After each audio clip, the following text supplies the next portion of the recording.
joined by my bud Dave.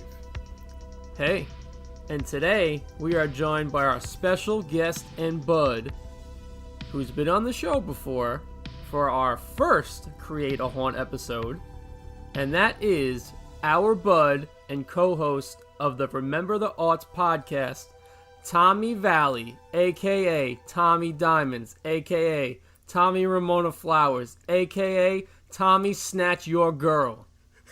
You're snatching something up. I don't know. AKA Tommy Knuckles. AKA Soft Boy Tom. Soft boy, summer boys. Let's Tom, do it. Welcome back. I'm pretty sure every episode Tom's been on, we just talk about how he has 100 nicknames. That's right. Tommy Valley, welcome back, bud. It's a pleasure to be back. Thank you so much. And yes, I am the co-host of the podcast Remember the Aughts. You can find that on all the places where podcasts are found, including a YouTube channel, which gets hit with a copyright every day. Tom, talk a little bit more about your podcast. Like, what do you guys cover? What's it all about? We do pop culture breakdowns of all things from the aughts, the 10 years of the 2000s. Sometimes we cheat a little bit, go a little before, a little after, because that transitional period between like 1998 to 2010 does kind of encompass a lot of things that are very aughts.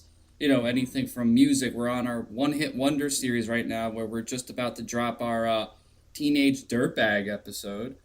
That one I'm very proud of. We've done a couple. What exactly is a teenage dirtbag? You know, the song by... It's actually, fun fact. That song, that word, I think, came about... I'm pretty sure it probably has an earlier origin, but it really, for my purposes on this episode, came about during the summer of '84, when you had... Dave will remember this story, Ricky Cuso on Long Island, who murdered his friend. And then also we had Richard fucking Ramirez murdering a bunch of people. So heavy metal became synonymous with drug user,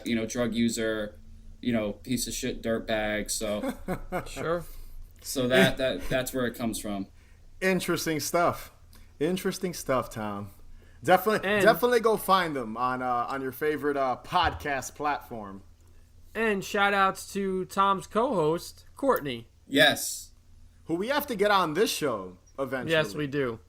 We have to get her on for a topic. I would love to have Courtney on. It would have been cool to have both you guys on in this episode too. So yeah, maybe next year when we do another Create a Haunt episode. That'll be interesting because she does not like haunts, and that's one of the funniest. That's one of the funny things about our podcast. I'm the horror guy who loves a lot of these things. I'm the guy that grew up in nu metal. I'm the guy that can recite entire albums and recite entire plots of the Freddy vs. Jason movie.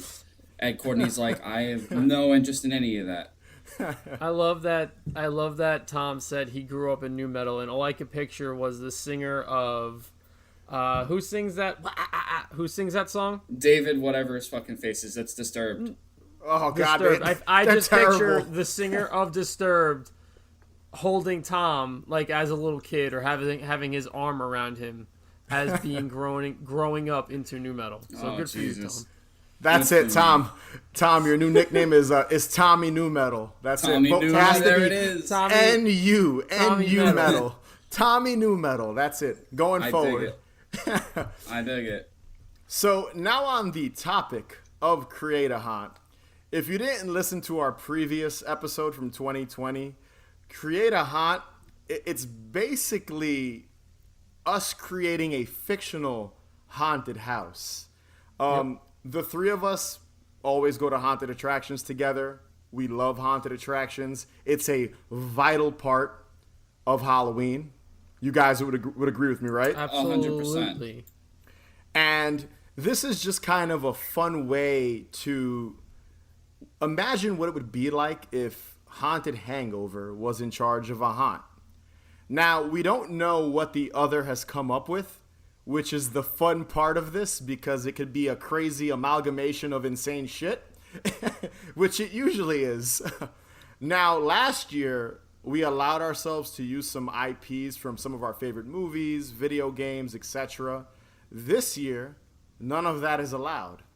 So we have to come up with our own ideas that can be influenced by existing property, but can't outright mention anything familiar or in pop culture, shit Okay. like that. Basically, come up with your own goddamn concept. We can't rip off anything that we've seen in a movie or video game, which you and I did, Tom, last Yes, year. we did. Dave didn't.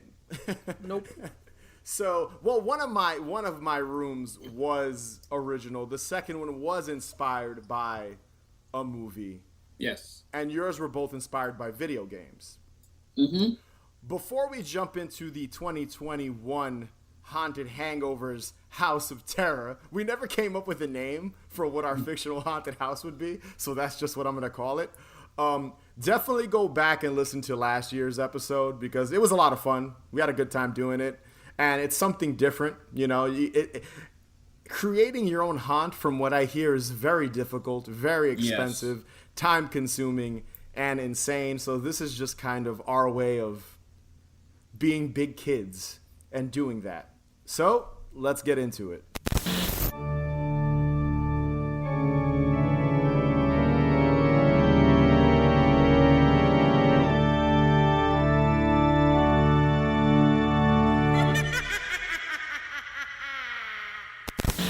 All right, so let's set the tone. Let's say we have 3 people in our made-up group. What should we name them? You guys have any names? I'll pick one. Mary Jane. That's one of the girls in our group. Tom, what's a name for one of our fictional characters that's going to be walking through this haunt? Jenny. All right, Dave, what's the last one? Ned. Oh, fucking Ned. So we've got Mary Jane, Jenny, and Ned. And right now, they're standing outside of Haunted Hangover's House of Terror. They're waiting in line, anticipating walking into this spooky haunted attraction. And that'll lead them into Tom's first room. Now, I know last year we designed each one a room, but sometimes we took liberties to make the room bigger to kind of encompass. But I figured this is a perfect intro because it's outdoor based, and it's like maybe the lead up to the haunt itself. But my room, or the first haunt, I've titled, It's Escaped. It begins in a long stretch of woods where there is a cage that was presumably either some type of government experiment or something that's in a locked cage that's been torn apart with just barely recognizable human remains scattered across the wreckage. And I really wanted to emphasize the anticipation and fear of walking, knowing that something is around you, but it not showing up, and you have to kind of make your way to safety, knowing that it's lingering. You walk down this path. It's a lot of, stereo sounds around you of just the woods, but then subtle cries of something haunting, something growling, but you don't know where it is. And you go down, maybe just to startle people at halfway point, and half-eaten corpse will maybe drop from a tree to kind of startle you, but not break the tension because it's not there yet. You're still building up anticipation. You approach the facility or the main house, and you're like, all right, this is where the safety is. I got to go inside. You go inside. There's this false sense of security with these lights, but then all of a sudden you hear the crash. The light shatters, and the strobe light effect kicks in. And in a perfect world with a large budget, a beautifully designed animatronic werewolf comes out from the left and just has this thunderous roar and almost overwhelms the crowd. An easy, 8 feet tall werewolf animatronic comes in with that final punch, that scare that you've been waiting the whole time for. And that is the end of the room. So my room is actually an outside, air quotations, room as well. And it is called Swamp Romp. And this is my description of Swamp Romp. It's murky, gloomy, and dirty.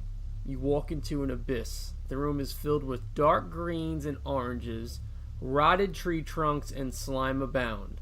Obviously, they're not real rotted tree trunks, but you get the gist.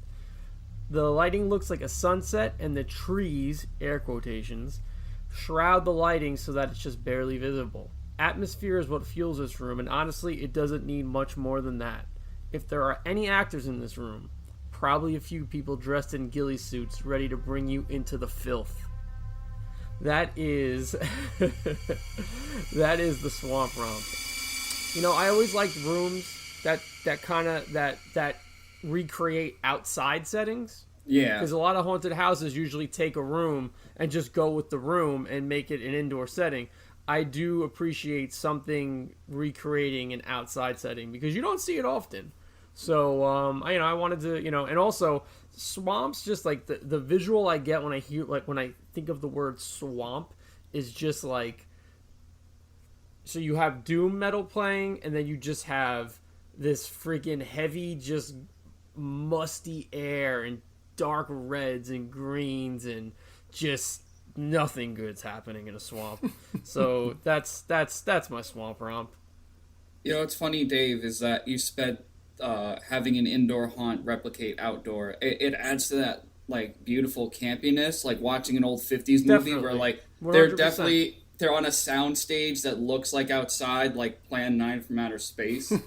Yeah. But like, remember Chamber of Horror did that, but they did it with snow. Yes. They recreated snow, and that was really cool. That was very cool.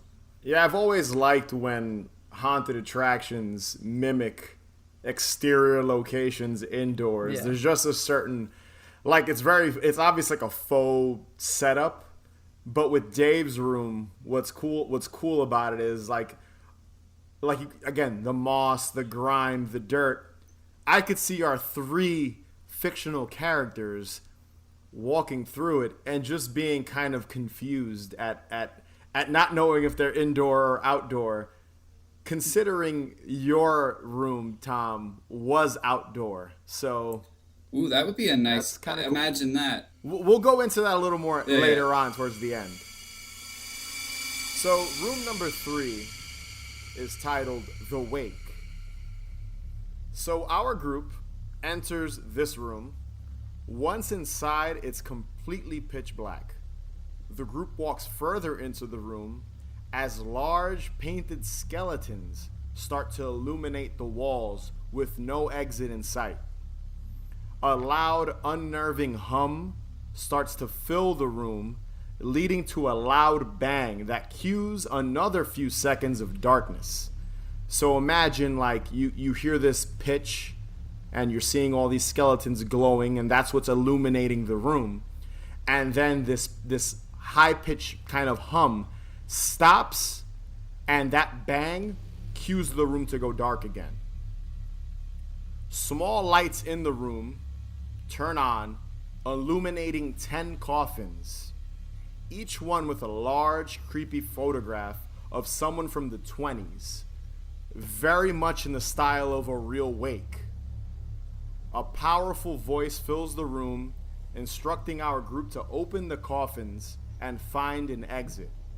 Now, during this part, our group takes turns opening the coffins.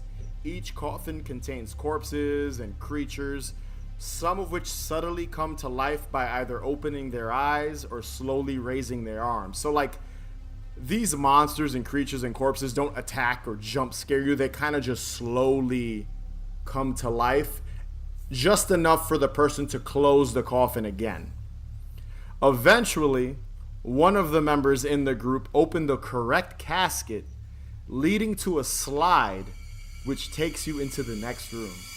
It's funny, I was hoping, and I had thought about this while thinking of my rooms, and I was like, you know what, I don't know if I can incorporate these into it, which I'm sure I could have, but I'm very happy that you included a slide, because Yes. I don't think I've ever been in a haunted house where I've had to go on a slide. Yeah, and I think yeah. I have always wished that something like that would happen. So I think I love that. I think the Bayville Firehouse had something like a slide back. Yeah, you know what? You're right, Tom. I think they did, and unfortunately, they fucking closed. They were completely. For those who are not familiar in the New York area, there's the Bayville theme park, which we have our opinions about, but whatever, that's available. But back in the day, not even back in the day, like literally, I think the last year it did it was 2013. They no, not even that's a long earlier. time ago.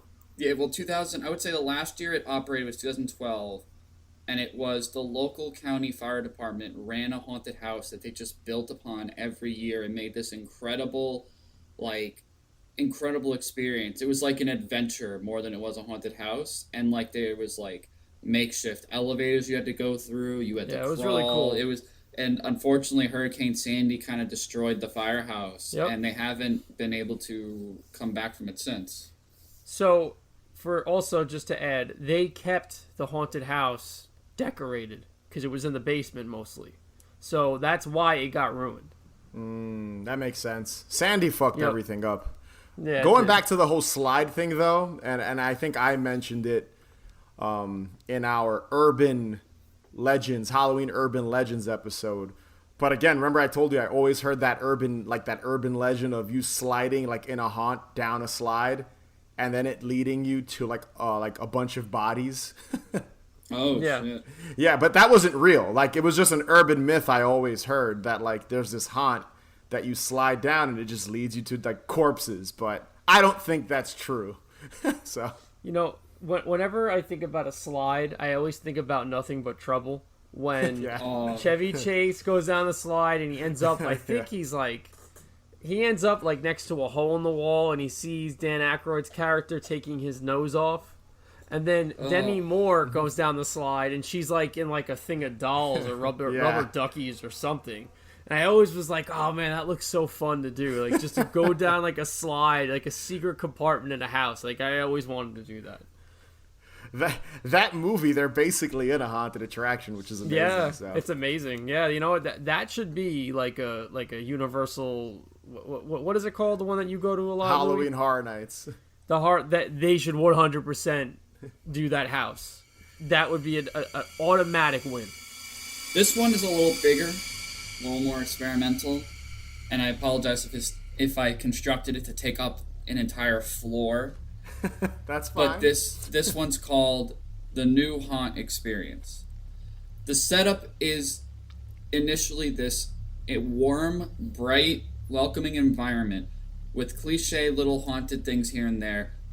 And the storyline pitched to you is that you've been invited to an early preview of a new haunted house experience. At face value, it's very typical cliche haunted house. You were told that for participating in the experience, you get a free admission and a cash prize so long as you rate and review the haunt. Now you were brought to a waiting room that's all white, almost like a science lab, like creating this weird disconnect between like a fun experience and this weird, like almost scientific like environment. But then the lights get shut down and you are shoved into the next room that is pitch black. And on the speakers, on the overhead audio system, someone says, you must find a flashlight in the room and then use that to get to the next room. Once you enter the main attraction, which is the room beyond where you are, you will have to solve puzzles to try and escape the floor. Meanwhile, there is a pursuer after you. And the whole point is to try and crack the puzzles. I would say maybe 4 puzzles. You know, there's 3 guests, each one could take one, but there's like a unanimous puzzle at the end that they have to get through. They have 30 minutes to complete this before getting completely locked in. And the floor is this very decrepit, old-looking house. The puzzles range from basic, like, hole-in-the-wall puzzles, trying to, you look for number clues on the walls to unlock locks, to kind of gross things like reaching for a key in a toilet, like very much pushing the boundaries of your comfort zone with the anxiety looming overhead that there is somebody walking around the floor trying to find you, and you have to try and solve these puzzles and do these gross things as quietly as possible. It's very much like an escape room. It's kind of like an escape room, because I love escape rooms. What bothered me is that it's the perfect setup for a scare. Mm-hmm. Like, not even just like a jump scare, but like the anxiety of knowing somebody is coming. Yeah. And you have to, like, even with the first one, I love playing with the idea of the anxiety of there's something there, and you don't know where it is, and you're trying to get to safety before it gets you. And this is pretty much like you're trapped in this decrepit location, you have to escape, and there's somebody walking the halls looking for you. You know, I also think that escape rooms kind of go hand in hand with haunted houses. They're Of course. they're it's an adventure in a way. So to me, because anytime you go to a haunted house, again, it's like an adventure. Like, oh, what's gonna happen in this haunted house? It's the same shit with escape rooms. So I think that I do like the meshing of the two. I agree.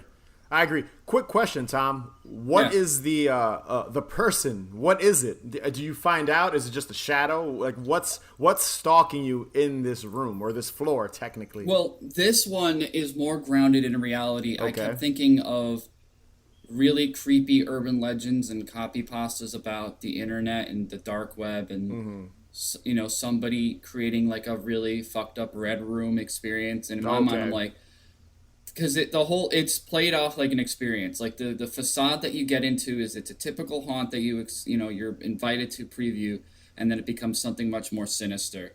So I imagine it would just be a prototypical, scary looking person who is committing horrible acts in a red room, and that leads to this more grounded fear, like, oh, this is someone who could come get me. This is someone who, while I'm trying to flee, can get me. The first one's much more mythical and otherworldly and uncanny. This one's much more grounded in this weird anxiety of like, I'm in this bad situation and I have to get out before I am caught. Well, my second room is titled Steam Hiss. And this one is inspired by my very first dream that I can remember. And I'll get into that a little bit after this, but here it goes. So this room is filled with steam/fog, and the walls are lined with pipes spewing steam, and the room with H.R. Geiger looking structures. If budget allowed, I'd also bring in a giant garbage truck and have it parked with its headlights on, and line that with pipes and Geiger-esque stuff as well. It's hot and sweaty, and it would make sense if Boy Harsher was playing in the background. Once again, this room relies on atmosphere. A good atmosphere can certainly be enough, but hey, if there are a few one-eyed cyborgs with drill arms roaming around, that's still fun too. I do like how you added Boy Harsher playing in the background. Yep. Oh, 100%. Because when I listen to them, like literally when I listen to them, it just reminds me of being in like a sweaty alleyway, like at 2 a.m. And to me, that just felt like what this room, kind of feels like. And it's kind of like, it's kind of like this. It's like a fucking bad dream. That's really what it's like. And again, it's a little reminiscent of Alien. I feel like a little with H.R. Geiger, steam, liquid. So I'm just gonna explain it to you now. This room. So the very first dream I can remember, and I don't know why this has stuck out to me my whole life, was, and this is before I ever seen anything that was related to H.R. Geiger. I must have been 5 or 6 years old. I had this dream where I was in this it was very crypt looking, like cavernous, and it was all steam and it was all pipes, and there was these giant garbage trucks that looked like H.R. Geiger created them. And I just remember being in this room, and it was really fucking wild. Do you remember the level in Streets of Rage 2 where you go to the carnival? Yeah. And then you're in this. That's what it looked like. When you fight that Freddy Krueger type dude at the end, right? Yeah, there's a whole bunch of things in there. There's like cobwebs. There's just the heads that move. Remember that head you fight? Yeah, exactly. I know exactly what you're talking about. So that's basically what this room stems from. And then cyborgs, drill arms. I'm into that too. So the last room is titled The Ritual. Our group enters this room, which is very dark, but lit with a red light, a single red light.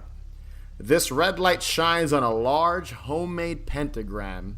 Imagine it being painted using spray paint. So very, very amateurish pentagram on the floor.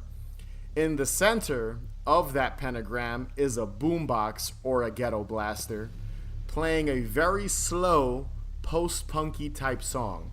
like something along the lines of "Day of the Lord" by Joy Division. You know that song? Of course. Something along those lines.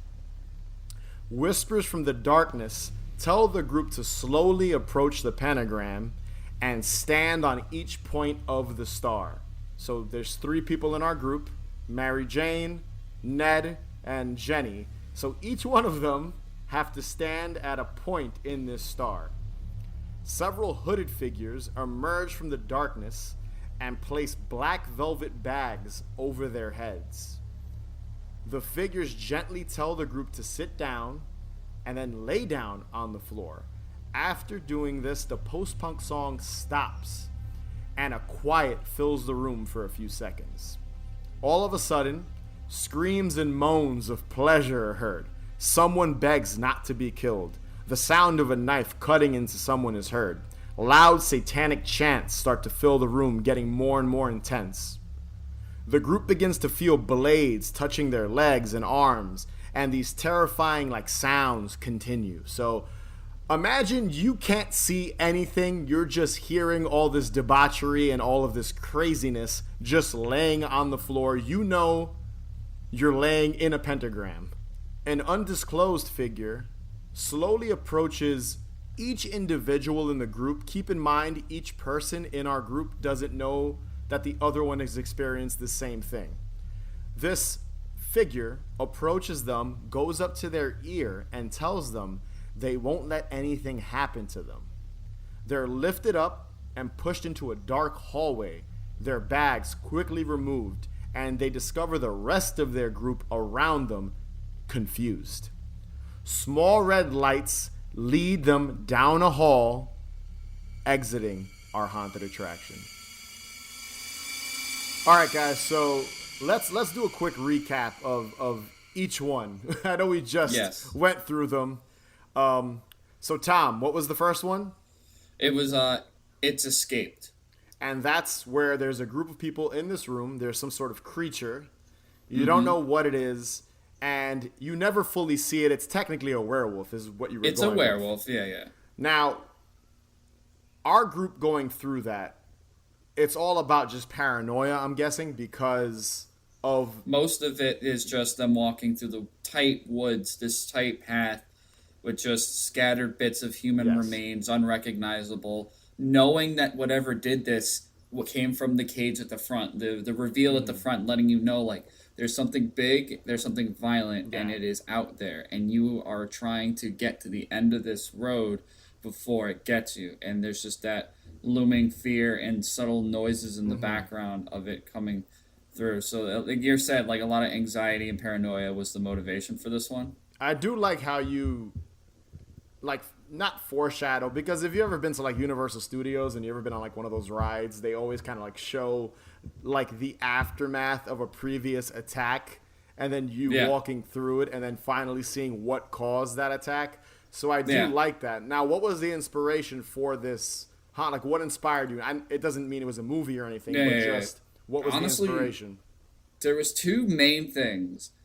One was, I'm not going to lie, the most recent Resident Evil game. Those werewolves were terrifying. What a surprise. But you start the game off doing just that. You something happens, you're left in the woods, and you have to get to safety, and it's just dark. Okay. Dark, it's cold, and you hear things all around you, and it's incredibly eerie and anxiety-inducing, and I loved that. But then what really also got me... What really inspired this was also the Jurassic Park ride in Universal. Because it's just like that. It starts off super cool. You're on the water log and you see the animatronic dinosaurs. I also love animatronics. I feel like when done right, they're genuinely terrifying overwhelming. They hit this uncanny feeling. And you start to see everything. But then all of a sudden, you see the emergency alarms go off. You see the velociraptors have escaped, but you don't see any velociraptors. And then you start to go up the ride. And then it drops you. You see the T-Rex that comes right at you, and then you drop as it's coming at you. That's what really inspired this idea. That's the vibe I got from your first room, because I love the Jurassic Park ride. By the way, I've been on it a million times. It's the best ride. It's great. It's a little dated now. It could use some freshening up, but. Again, like I said before, I could see how a Universal ride or attraction inspired you, because I feel like all amusement park rides, specifically in like Universal Studios or Disney, it's usually like, oh, it's supposed to be this big happy experience you're going through, and then something goes wrong, and it's usually foreshadowed in some way. And in that case, I think in the universe, if I remember correctly, the Jurassic Park ride, you're bumped by like another dinosaur, the like boat you're in, and then it knocks you off course, and then it just so happens that the park loses power, and that's when all the carnivores emerge and try to eat you and stuff. So I do like that. I do like that you use that as a very loose inspiration. Yes. So that's really cool. So, on the topic of theme park rides right now, I'm going to go off on a tangent for a second. There is a ride. I'm not sure if it's still there. It was still there when I was there like 10 years ago, but it was called, in Busch Gardens, it was called Escape from Pompeii. And what it was, and I remember when the ride just opened too, because I was in Busch Gardens also when it had just opened up.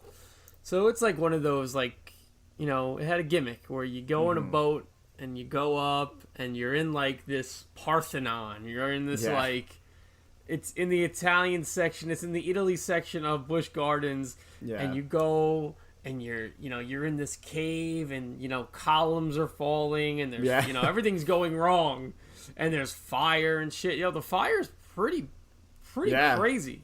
I've been on it. It's great. Oh, you've been on it. Yeah. I have so there been. You go. So you know what it is. It's just a cool ride. Like, rides like that are really cool. Yeah. Those are the best rides, where you're just on them and some shit goes down. It's like technically in the storyline of the ride, you're like on it. You're supposed to be like mesmerized by all this beautiful stuff, and then, oh shit, something's gone wrong. I feel like every really highly like themed attraction is like that. And again, going back to your room, Tom, honestly, all of our rooms could kind of, you know, work in that realm. But like, I could see how that, like, Jurassic Park the ride, the Pompeii ride, like Dave just said, like you can tell how that, the foreshadowing in your room with the werewolf, and in my mind I was thinking American Werewolf in London type of werewolf, like on all fours and all that in your specific room. That's how I pictured. I didn't picture a wolf man. Another ride that it like reminds me of is like the Jaws ride. Like when you see, like you turn, you see the boat sinking, and you know some shit is going wrong, and then Jaws appears and tries to eat you. Like, I love that. That's just typical theme park nonsense, like storytelling, and that's what's great about just like I wish more haunted attractions in real life incorporated that. I don't think many do.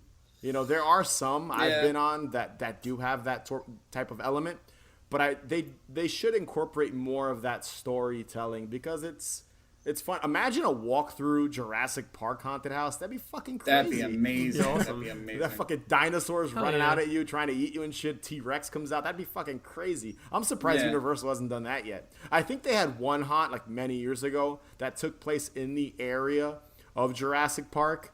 And we are going off on a huge tangent right now, but I remember like the dinosaurs were supposed to be like mutated with people. So it wasn't really in the realm of Jurassic Park. It was just like mutated dinosaurs that are like a cross between human, zombie, and dinosaur. So well, fun fact, one of the original pitched ideas for Jurassic Park 4 was to have human dinosaur hybrids. Yeah, that would have been stupid. There was some old concept art of it, and it was weird. That sounds more like Carnosaur than it does Jurassic Park. All right, Dave. Carnosaur's great. All right, Dave. What was the inspiration for your first room? So wait, what was the name of it again?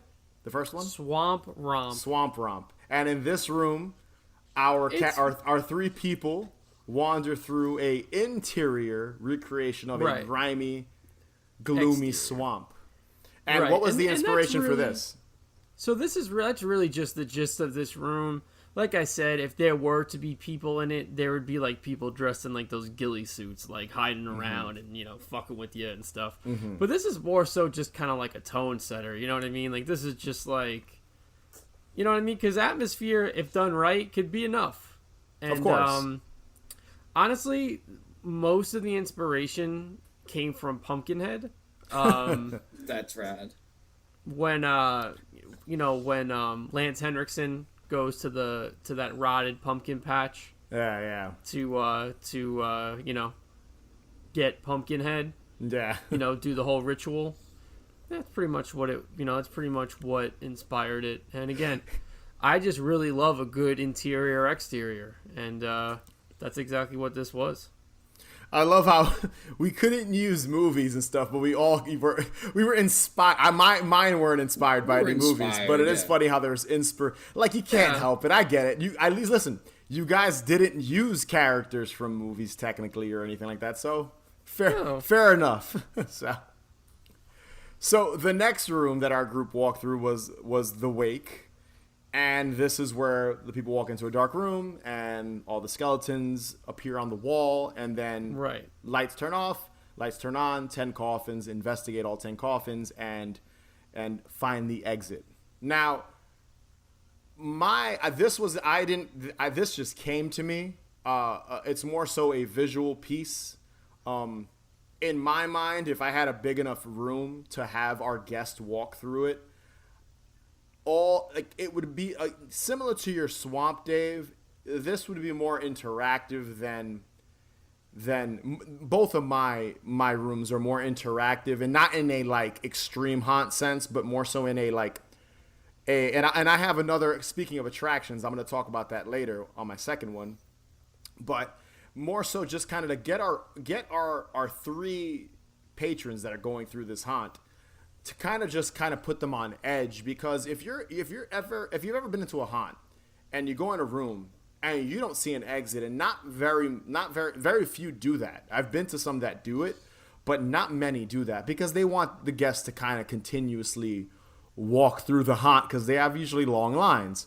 But in this room, in the wake, I want it to be this interactive, timed experience where you're confused. And it's like, okay, lights turn on, there's 10 coffins. What do we do? When you're directed to do that, that's how you can get out. And if I had one inspiration, it would be kind of like purgatory, in a sense, with the skeletons symbolizing death, and then the awake. So it's kind of like, what's your escape? Awake, going into a coffin and then being buried, and you're dead. So it's kind of like you see these skeletons on the wall. Now you have to look in the coffins, eventually finding a coffin, going into the next room. So it's kind of like, again, in a sense, symbolic of purgatory. And I feel like that would really put a lot of fear into our guest. What I like about this room, your room, is that you said that there was some characters in the coffins, right? Yes. I like that they don't like jump out and scare you. They're just there. I do like that. I do appreciate the subtlety of that. That's what I wanted. I wanted to keep it subtle, because I feel like when you go to a haunt, it's always kind of like, blah, like they just jump out and attack. And I wanted this to be something a little more creepy, creepy than like that. Jump scary, because if you open up a coffin, if you imagine you're in a haunt, the perspective of our three people, Mary Jane, Jenny, and Ned, and one of them, Ned, opens up a coffin, and inside is just a corpse that all it does is open its eyes.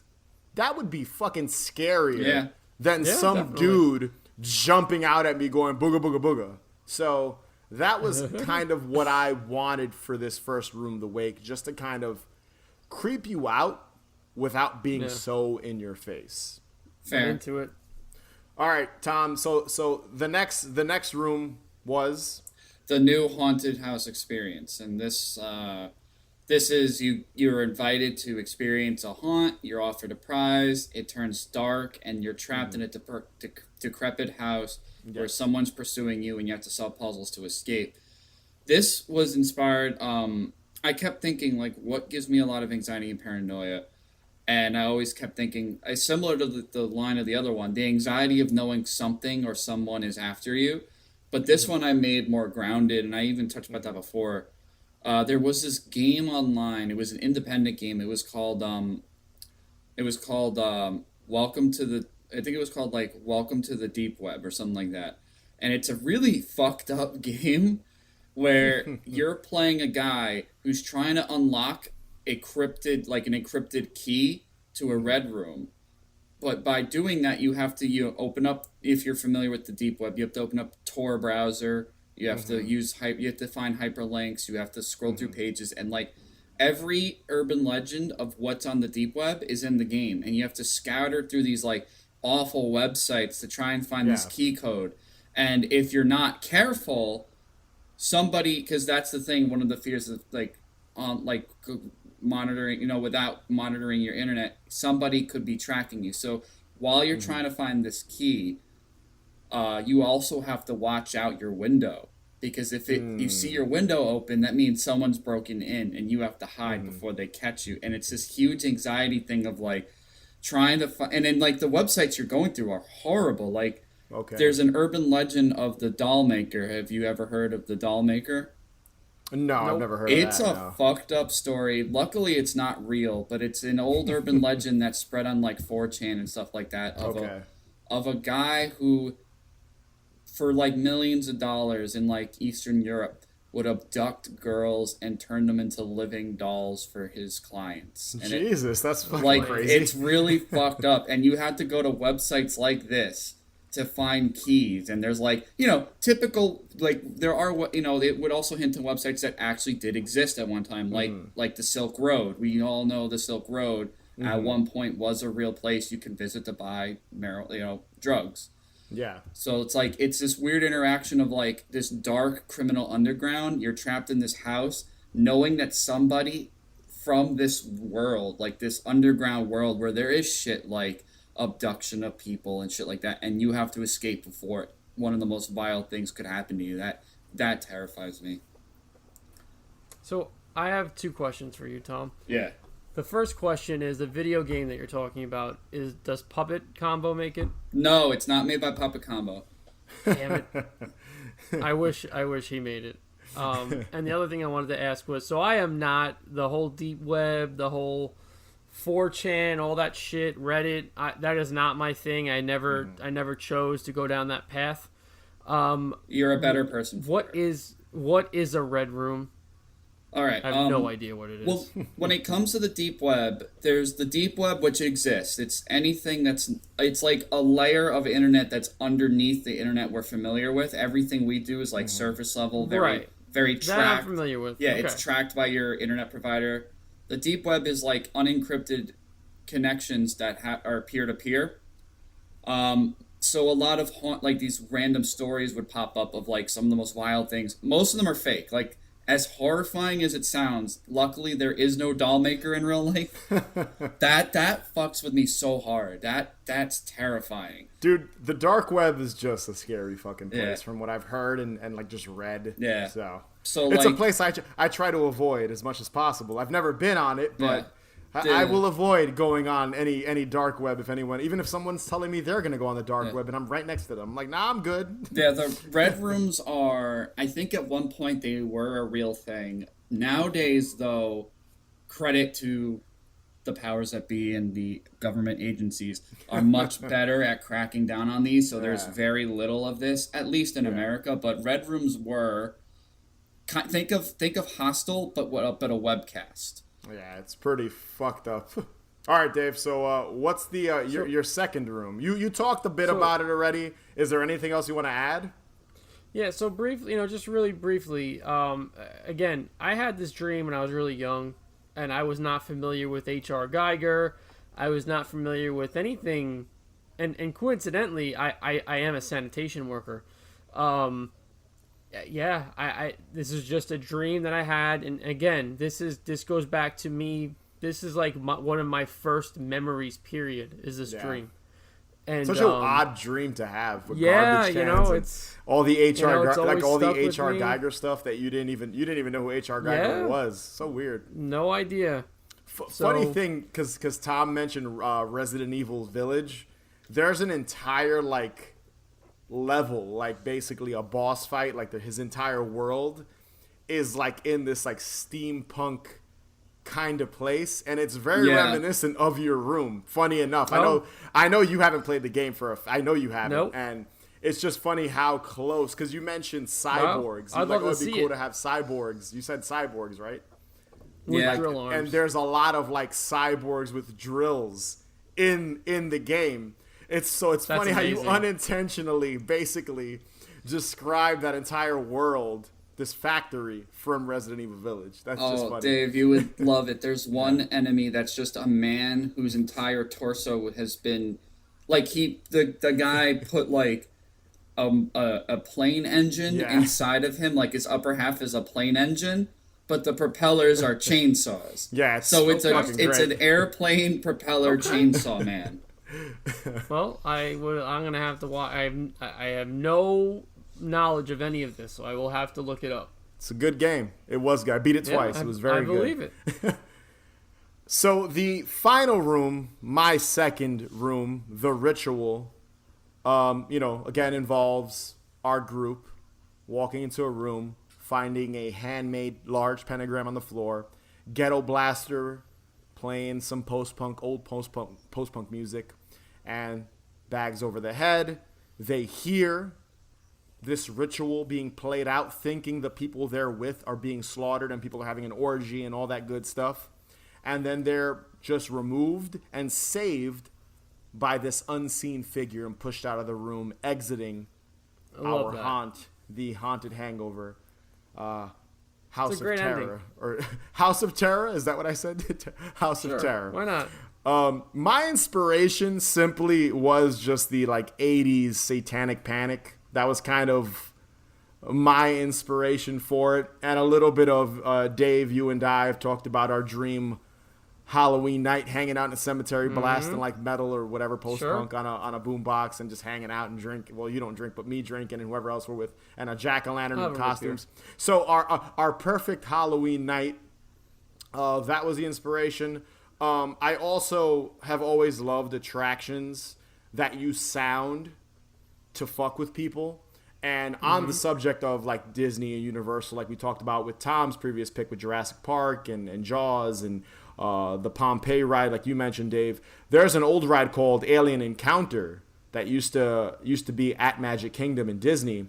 And that ride basically, there's this whole storyline, I'm not going to get into it, but basically you're in a room, this man-eating alien shows up in the center in this like transportation tube, and the lights are going on and off, and he breaks free, and with the use of sound and effects, because you're locked into this chair, it feels like the alien is touching you, trying to pull you out of the seat, breathing on you, spitting on you, doing all that shit.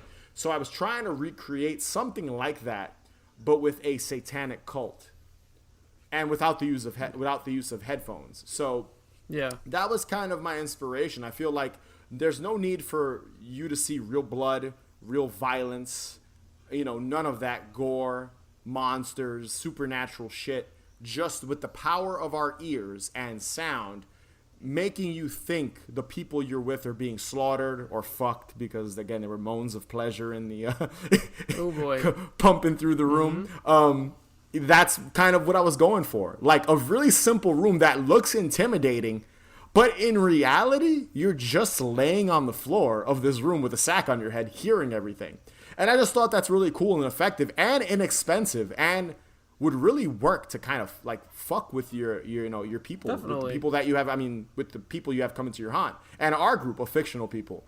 It would just really mess with them. It'd be a great way to end a haunt, and kind of just leave you with like, goddamn, like what the fuck? Like you're just picturing all this shit in your mind, and none of it is actually happening.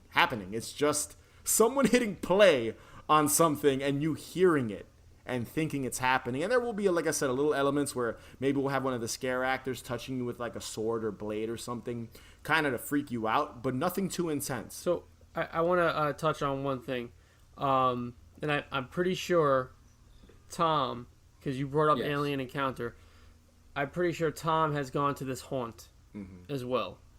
Tom, did you go to that haunt? I think it was in 2018 or 2017, where you go into like it's space. It's like evil alien themed, and you go into like you walk into a room and you're greeted by a cyborg, and then all of a sudden like there's Darkness an alien. Rising. Yes. So we both went to it this was- haunt separately. Yeah. Go ahead. It was in it. The company used to run it in Massapequa, Oh, okay. and I remember loving it. It was very much an experience haunt. Like there wasn't as many jump scare actors, but it was a lot more about creating a creepy environment. And I remember loving it when it was in Massapequa.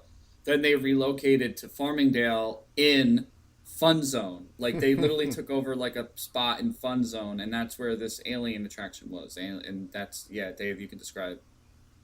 Yeah, so you walk in and see that it has a great premise, and it starts off so good. Like I wanted it to be as good as this start off. And you're greeted by like a cyborg, and it's talking to you. And Tom, are you supposed to be like prisoners? Are we like prisoners on the ship, and they're trying to get us to like a, and like the crew comes in and they hold you hostage, and then suddenly they get sidetracked, what sucks about this haunt is that it starts off with a bang and then it got lazy, and it's just really just walking around rooms with like 2 people in it, and it's just like lazily put together set pieces. It could have been so good. They put a lot of work into it, but it was, I guess, the budgeting. It was hard to spread all the work efficiently throughout. But the plot, if I remember, was you were prisoners set to be transported, but an infection takes over the ship. An alien infection has spread amongst the ship, and all the crew have been infected by this parasite or infection. Sounds great premise. promising. Yeah, that's a bummer that it sucked. Yeah. No, I liked it a lot. It was I really liked it. But you notice, because the opening was so strong and some of the rooms were really good, I enjoyed the whole thing. But there were some rooms that were lacking. But it never felt like a lack of trying. It felt like more a spreading of the budget thing. Because the way it opened was phenomenal. Yeah, that's how sometimes that's what's wrong with haunts. It's all like style, no substance, and that's kind of, trust me, I've been in haunts like that. So before we close out here, sure. I want you guys to tell me, what do you think Mary Jane, Jenny, and Ned will feel after leaving all of these rooms? How do you think they will physically feel, mentally and physically, I mean, after leaving like these 6 rooms? Tom, what do you think? Violated. Oh man, all right, Tom. Especially after my last room. Yes, especially after your last room. What about you, Dave? Hype the fuck up for Halloween season. Hell yeah. I think what's good about all of our rooms is we got a little bit of everything, man. You got a werewolf. Yeah. You've got a swamp. You've got a not a morgue, but like this creepy wake. You've got Satanism. Yeah. You got satanic panic type people. A cult. You've got all that good stuff. You've got Tom's weird, elaborate, escape room segment in the middle there to fuck with people. I think they'd leave happy. Maybe a little emotionally confused, but they'd leave happy. They'll be excited. There's something that I was holding on to. I wanted to mention this at the end. Is that when you go to a haunted house, and I don't know if you guys would agree or not, I like waiting online at the haunted house. Like, I love being in that atmosphere, in that setting, seeing the hijinks going on, seeing most haunted houses hire actors to be outside and fuck around with people. I love being out in that and waiting online, the anticipation of going into the haunted house. Even if you've been to it before and you know what's going to happen, it's still fun. Haunted houses are fun. Yeah, and I agree. It doesn't Haunted matter if they're corny. Yeah. It doesn't matter if, they're just a lot of fun to do. So I just wanted to bring up the whole anticipation part, because I really do love that almost just as much as the haunted house. Yeah. I think if our 2021 Create a Haunt, if this Haunted Hangovers House of Terror for this year existed, I think our guests would leave very happy. I agree. Hi everyone, Howard here. It's been a while. Anyway, I was given the task to give a shout out to our patrons this month. We'd like to thank Arachnid, Andrew R., for his support. If you're unaware, we release an exclusive Patreon podcast every month as well as giving you a spooky nickname right here on the show. Head over to patreon.com/hauntedhangover31 for more info. Speaking of arachnid, I haven't seen a spider in my house for a while. Usually it's crawling with them. It's one of the reasons why I bought it. Very strange. I'm gonna go take a look around. I'll catch you guys later. So that was our 2021 Create a Haunt. Tom, thank you so much for being on the show again. Third time. Thanks, bud. Yes, thank you. No, it's It was always a a pleasure. pleasure to be here. Yes. Where can people find you? Be sure to look up our podcast to pitch that again. I'm very proud of where we've gotten. It's Remember the 00S podcast on Instagram, as well as Remember the Aughts on Spotify, Google, all the places podcasts are found. You can find me personally at Tommy Valley 13 on Instagram. If you just type in Tommy Valley 13, I will probably show up in most places. You can find me on Discord at Satanic Sam, hashtag 2475. Hit me up on there. It's a fun gaff. I host movie nights. It's a fun time. And be sure to follow us on Instagram and Twitter at Haunted Hangover. And if you can rate and review us, that'd be greatly appreciated. And remember, the best cure for a hangover is... More booze. Ooh. Later, guys.